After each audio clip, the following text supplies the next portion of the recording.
असंभव को संभव बनाने वाले परमेश्वर, हम आपका धन्यवाद करते हैं।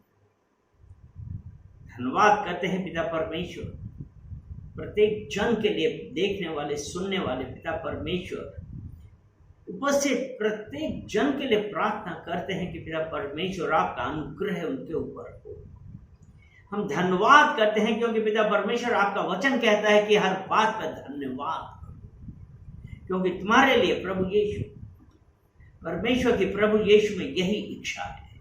पिता परमेश्वर, हम धन्यवाद करते हैं कि आपने हमको ये सुंदर समय दिया कि आज एक बार फिर से हम इकट्ठा होकर आपके नाम की महिमा कर सके। पिता परमेश्वर, हम धन्यवाद करते हैं, प्रार्थना करते हैं पिता परमेश्वर कि आज जो वचन पिता परमेश्वर आप हमको दे रहे हैं, अपने वचनों के द्वारा पिता परमेश्वर हम लोगों से बातें करिए पिता परमेश्वर, और क्या रास्ता है वो हमको दिखाइए पिता परमेश्वर। हम धन्यवाद करते हैं और कहते हैं कि पिता परमेश्वर आपकी मर्जी हमारे जीवन में होने पाए।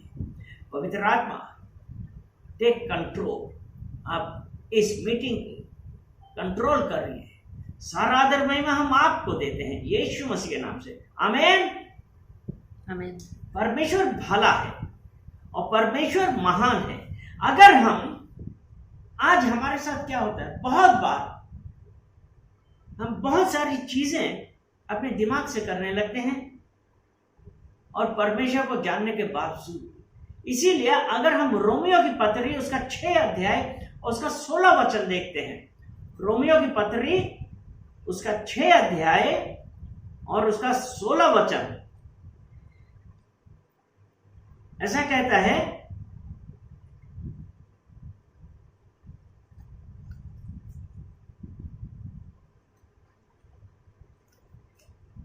क्या तुम नहीं जानते कि जिसकी आज्ञा मानने के लिए तुम अपने आप को दासों के समान सौंप देते हो, उसी के दास हो। चाहे पाप के जिसका अंत मृत्यु है, चाहे आज्ञाकारिता के जिसका अंत धार्मिकता है।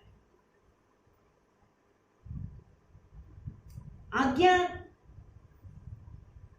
हम लोग क्या करते हैं, हम दास हो जाते हैं। दास होने का क्या मतलब, हमारी आदतें हैं। आपने देखा होगा कई बार, और सबसे बड़ी आजकल जो दास्ता है, जो नशाखोरी है, हम उसके भी दास होते हैं। मोबाइल फोन, मतलब हमारे पास परमेश्वर का वचन पढ़ने के लिए टाइम नहीं है, लेकिन हमको फेसबुक देखना है, बच्चे भी लगे, गेम्स खेलने हैं। हम किसके दास हैं? ये है, इसीलिए तो कहते हैं क्या तुम नहीं जानते, या हम किसके दास हैं? सुबह उठ के जब तक खैनी ना खाएं, सिगरेट ना पिए, हम जा नहीं सकते हैं। ये दास्ता है। एक हमारे बहुत खास पहचान वाले, वो हमसे क्या कहते हैं कि जब तक हम शराब ना पी ले हमको तब तक नींद ही नहीं आती। ये क्या है? दास्ता है। और इसमें क्या लिखा है कि तुम अपने आप को दासों के समान सौंप देते हो, उसी के दास हो, चाहे पाप के जिसका अंत मृत्यु है। और वो पाप, यानी कि हम परमेश्वर के साथ समय नहीं बिता रहे इन सांसारिकता में। अगर हम बिजी हैं इन संसार के व्यसन पे, लोभ, अपनी शारीरिक अभिलाषाओं में बिजी हैं, तो हमारा क्या है कि हम जिसका अंत मृत्यु है। यहां पे मृत्यु का क्या मतलब है? मृत्यु का यह मतलब नहीं कि हम हम गाड़ दिए गए हों या जला दिए गए हों। यह हमारी आत्मिक मृत्यु से भी संबंधित है, हमारी आत्मिक मृत्यु। अगर हम रोमियो 3 और उसका 23 वचन देखते हैं तो उसमें ऐसा लिखा है, इसलिए कि सबने पाप किया है और परमेश्वर की महिमा से रहित। यानी कि वो पाप जो हमारे अंदर घर कर गया है, वो पाप जिसकी वजह से हम दास्ता में हैं, उस पाप की वजह से हम परमेश्वर को ढूंढ ही नहीं पा रहे। हमारा परमेश्वर से रिलेशन ही स्थापित नहीं हो रहा। क्यों? हमारे पास समय नहीं है। हमारे पास समय नहीं है कि हम उस परमेश्वर के साथ अपना समय व्यतीत करें। और अभी हमने 6 के 16 में पढ़ा, अगर इसी रोमियो 6 के 23 पढ़े, उसमें भी ऐसे ही लिखा है, क्योंकि पाप की मजदूरी तो मृत्यु है, परंतु परमेश्वर का वरदान हमारे प्रभु यीशु में अनंत जीवन है। हालेलुया। पाप की मजदूरी क्या है? पाप की मजदूरी मृत्यु है। अगर हम पहला यूहन्ना उसका 2 अध्याय उसका 15 वचन और 16 वचन देखते हो तो क्या है? उसमें यही लिखा है ना, तुम ना तो संसार से और ना संसार में की वस्तुओं से प्रेम रखो। यदि कोई संसार से प्रेम रखता है, उसमें पिता का प्रेम नहीं है।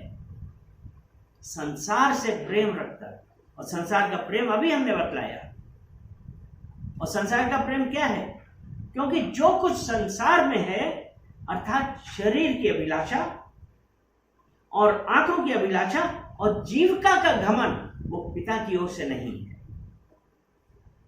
परंतु संसार ही की ओर से। हम संसार को दिखाना चाहते हैं, इस वजह से आज हमें से कितना है कि हम कितना समय व्यतीत कर रहे हैं। क्या हम अपना सब कुछ परमेश्वर को दे रहे हैं कि हम परमेश्वर से कहते हैं, नहीं परमेश्वर मेरी चिंता मेरे साथ ही रहने दो।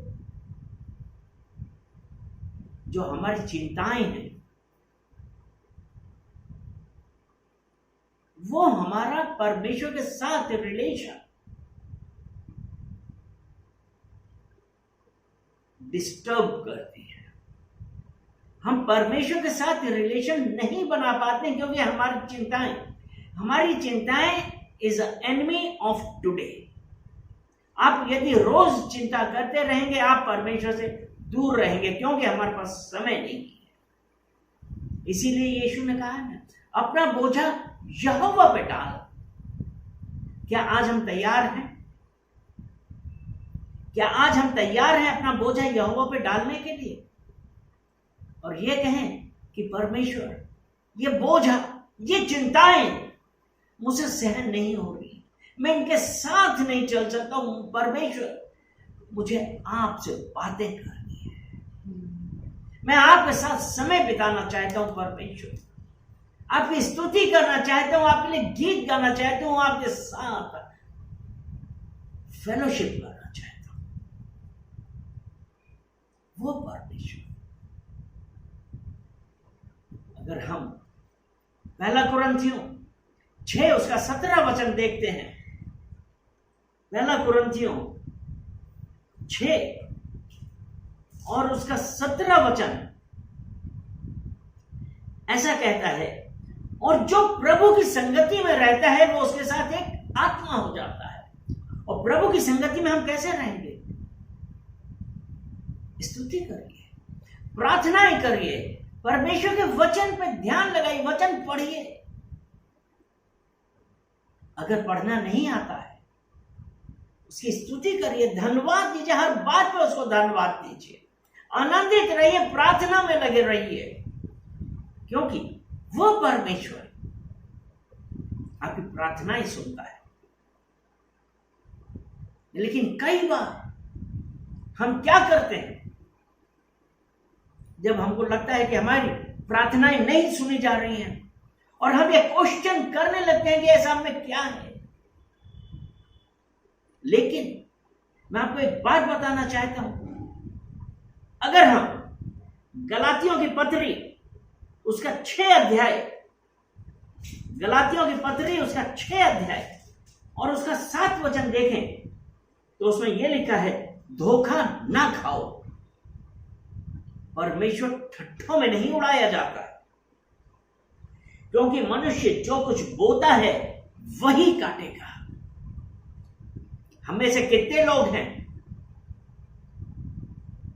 ये कहते हैं हम तो प्रार्थना कर रहे हैं, हम गीत गा रहे हैं, हम स्तुति कर रहे हैं, हम चर्च जाते हैं, हमारी प्रार्थनाओं का जवाब क्यों नहीं आ रहा है? अगर हम परमेश्वर से क्वेश्चन करने लगे, यानी कि हमने परमेश्वर के ऊपर शक किया, परमेश्वर को ठट्ठों में उड़ा दिया, लेकिन वो परमेश्वर आज हम लोगों को एक बात बतलाना चाह रहा है कि मेरे ऊपर भरोसा रखो, क्योंकि जब इसी वचन में हम देखते हैं ना, क्योंकि मनुष्य जो कुछ बोता है वही काटेगा। क्योंकि अब हम क्वेश्चन करने लगे कि हम तो प्रार्थना कर रहे हैं, हमारा जवाब क्यों नहीं आया, यानी कि हमने नेगेटिव थिंग अपने अंदर पहले ही पाल ली। और यही कहा ना कि क्यों नहीं आया, क्यों नहीं आया, क्यों नहीं आया। आप कौन है परमेश्वर से क्वेश्चन करने वाले? क्योंकि परमेश्वर सही समय पे, क्योंकि इसी का जब 9वां वचन हम पढ़ते हैं तो इसमें ऐसा लिखा है, हम भले काम करने में साहस ना छोड़े, क्योंकि यदि हम ढीले ना हो तो ठीक समय पर कटनी काटेंगे।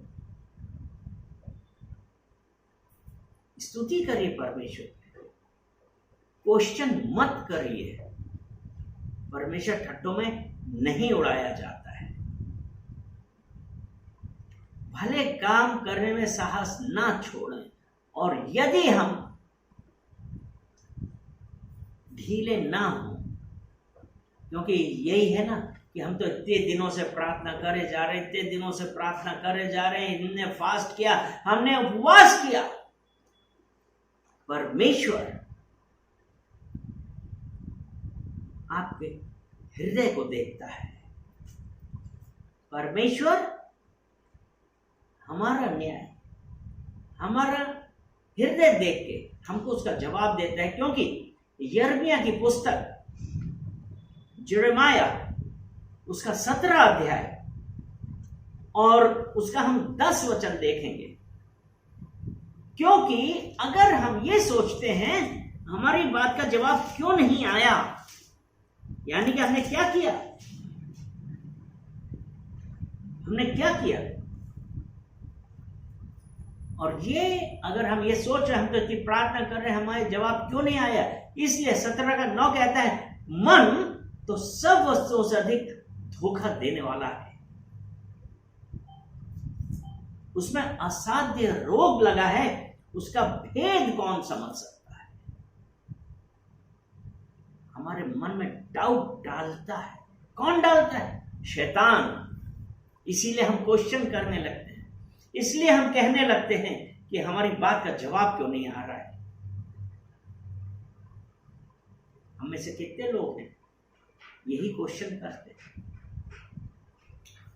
लेकिन जब परमेश्वर कहता है प्रार्थना में लगे रहो, पहला थेसलोनिको, 1 थेसलोनियन उसका 5 अध्याय और 17 वचन, निरंतर प्रार्थना में लगे रहो, साहस ना छोड़ो, हियावबान और दृढ़ हो जा, क्योंकि जहां जहां तू जाएगा तेरा यहोवा तेरे साथ। क्वेश्चन नहीं कर लेना है, निरंतर प्रार्थना करो, निरंतर प्रार्थना में लगे रहो, क्योंकि ये लिखा है ना कि मन तो सब वस्तुओं से अधिक धोखा देने वाला है, उसमें असाध्य रोग लगा है। वही कहता है, देखा तुमने इतने दिन तक प्रार्थना करते रहे, क्या फायदा हुआ? कोई जवाब आया? और जब यही बार बार बात आने लगती है, हम परमेश्वर को ठट्ठों में उड़ा देते हैं। और इसका सबसे अच्छा उदाहरण जो हम देखते हैं वो उत्पत्ति, उसका 3 अध्याय में आप देखिए, उत्पत्ति 3 उसका पहला ही वचन है, यहोवा परमेश्वर ने जितने बनेले पशु बनाए थे उन सब में सर्प धूर्त था। उसने स्त्री से कहा, क्या सच है कि परमेश्वर ने कहा तुम इस वाटिका के किसी वृक्ष का फल ना खाना? यानी कि किस प्रकार से धोखा देते हैं, किस प्रकार से हम लोगों को लोग क्या करते हैं, अपने पास कंट्रोल में लेने की कोशिश करते हैं कि क्या सच है परमेश्वर ने कहा तुम इस वाटिका के किसी वृक्ष के फल को ना खाना। हमारे दिमाग में डाउट उत्पन्न कर रहा है। स्त्री ने सर्प से कहा, इस वाटिका के वृक्ष के फल हम खा सकते हैं, पर जो वृक्ष वाटिका के बीच में है उसके फल के विषय में परमेश्वर ने कहा है कि ना तो तुम उसको खाना और ना उसको छूना, नहीं तो मर जाओगे। वो स्त्री जो परमेश्वर ने कहा वो बता रही है, लेकिन स्टार्टिंग में ही सर्प उसे क्या कहता है, तुम अवश्य, क्या सच है परमेश्वर ने कहा है? यहां पे क्वेश्चन मार्क। उसके बाद वो कहता है, तब सर्प ने स्त्री से कहा तुम निश्चय ना मरोगे, निश्चय ना मरोगे। यहां पे एक चीज है, निश्चय ना मरोगे, यानी कि आपकी सांसारिक रीति से मौत नहीं होगी। परमेश्वर ने जो कहा था, परमेश्वर का यह वचन था कि तुम्हारी आत्मिक मृत्यु हो जाएगी, कि निश्चय ना मरोगे, वरन परमेश्वर आप जानता है जिस दिन तुम उसका फल खाओगे उसी दिन तुम्हारी आंखें खुल जाएंगी और तुम भले बुरे का ज्ञान पाकर परमेश्वर के तुल्य हो जाओगे। मन सब वस्तुओं से अधिक धोखा देने वाला है, उसका भेद कौन जान पाया है? उसमें असाध्य रोग लगा है, उसने स्त्री को घुमाया। उस हवा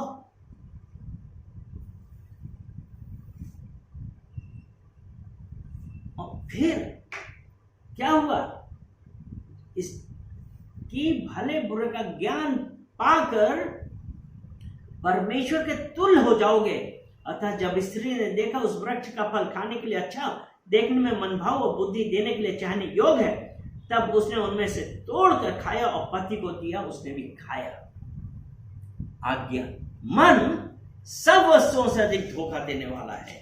शैतान अपने तरकश में रखे हुए हर एक तीर का इस्तेमाल हमारे और आपके जीवन में करता है। हमारे और आपके जीवन में करता है, वो ये चाहता है कि हम परमेश्वर की आज्ञाकारिता से दूर हो जाए।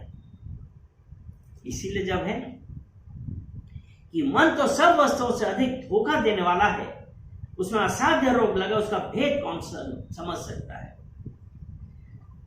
अभी जो हम पढ़ रहे थे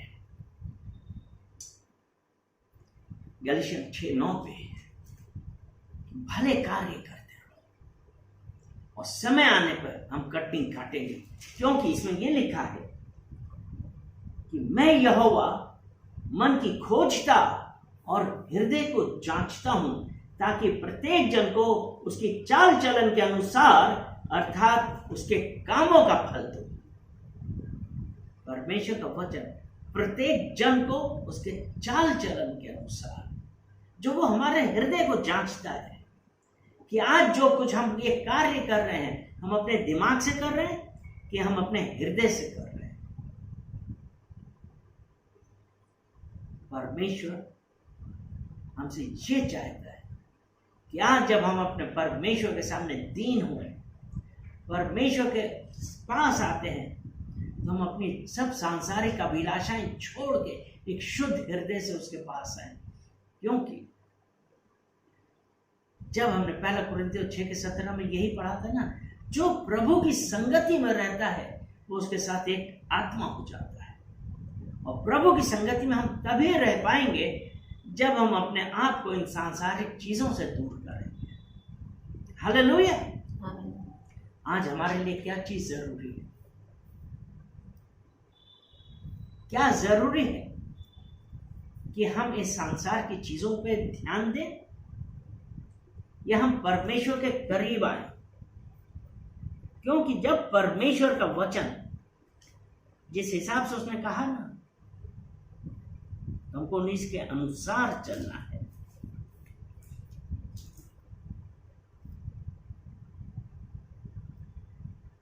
और आजकल हो क्या रहा है? आजकल बहुत सारे लोग, झूठी बात है, अगर हम पहला पतरस उसका 2 अध्याय और उसका 11 वचन पढ़ते हैं, ये लिखा है, हे प्रियो, मैं तुमसे विनती करता हूं कि तुम अपने आप को परदेशी और यात्री जानकर उन सांसारिक अभिलाषाओं से जो आत्मा से युद्ध करती हैं बचे रहो। परमेश्वर हमसे क्या चाहता है कि हम अपने आप को इस आज जो हमारा जीवन है यहां पे, वो क्या है?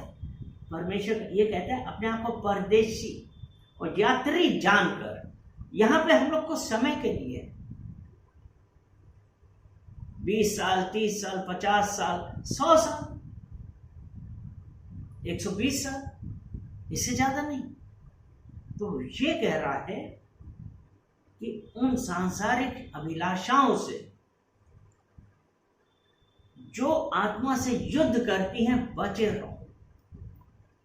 जो आत्मा से युद्ध करती है, और वो जब आत्मा से युद्ध करती है तो क्या होता है? जब आत्मा से युद्ध करा इन अभिलाषाओं ने, तो क्या हुआ? तुम में लड़ाइयां और झगड़े कहां से आ गए? याकूब 4:1। तुम्हें लड़ाइयां और झगड़े कहां से आ गए? क्या उन सुख विलासों से नहीं जो तुम्हारे अंगों में लड़ते बिगड़ते हैं? सांसारिक अभिलाषाएं। और ये कहता है जो आत्मा से युद्ध करती है बचे।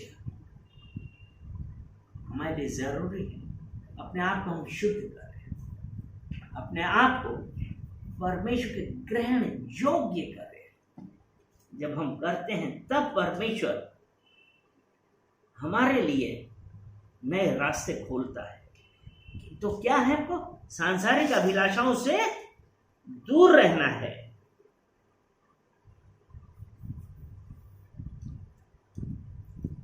और इसके लिए हमको क्या करना है?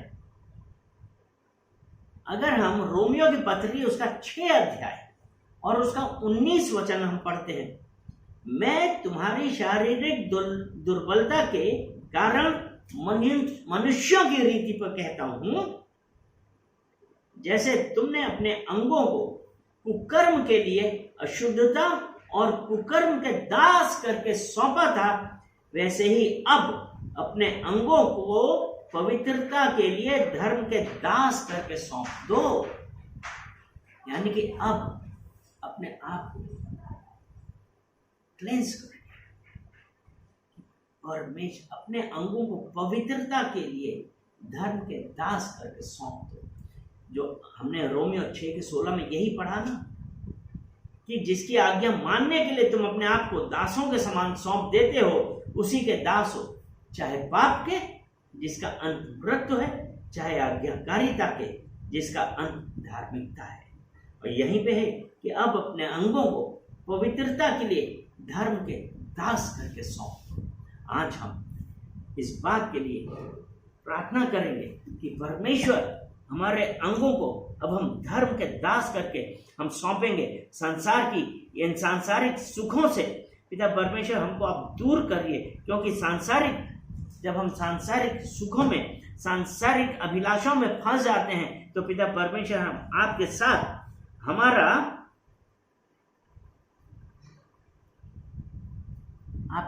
हमारा कोई कनेक्शन नहीं रहता, हमारा कोई रिलेशन नहीं रहता है।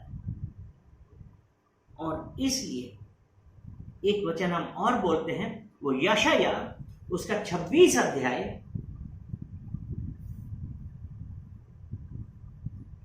उसका 3 और 4 वचन, जिसका मन तुझ में धीरज धरे हुए है उसकी तू पूर्ण शांति के साथ रक्षा करता है, क्योंकि वह तुझ पर भरोसा रखता है। यहोवा पर सदा भरोसा रख, क्योंकि प्रभु यहोवा सनातन चट्टान है। यानी कि वो धर्म के जब हम दास बनेंगे अपने आप को, हमने अभी रोमियो 6:19 में यही तो पढ़ा ना, कि वैसे ही अब अपने अंगों को पवित्रता के लिए धर्म के दास करके सौंप दो। और यही है कि जिसका मन तुझमें धीरज धरे हुए है उसकी तू पूर्ण शांति के साथ रक्षा करता है, क्योंकि वह तुझ पर भरोसा रखता है। अपने आप को यीशु मसीह पर सौंप दीजिए, क्योंकि यहोवा पर सदा भरोसा रखो, क्योंकि प्रभु यहोवा सनातन चट्टान है। आज जब हम उस परमेश्वर पर भरोसा रखेंगे, विश्वास रखेंगे, परमेश्वर जो एक सनातन चट्टान है, दृढ़ चट्टान है, इसलिए है ना कि यह वो दृढ़ चट्टान है और धर्मी उसकी ओर भागते हैं, वो उनको बचाता है। हम धन्यवाद करते हैं पिता परमेश्वर आपके इन वचनों के लिए, कि पिता परमेश्वर आपने अपने वचनों के द्वारा हम लोगों से बात करी और कहा कि परमेश्वर ठट्ठों में नहीं उठाया जाता है। पिता परमेश्वर मैं धन्यवाद करता हूँ और कहते हैं कि पिता परमेश्वर आपकी मर्जी हमारे जीवन में होने पाए। सारा आदर महिमा हम आपको देते हैं यीशु मसीह के नाम से। आमीन, आमीन, आमीन। हे मेरा मन यहोवा को धन्यवाद।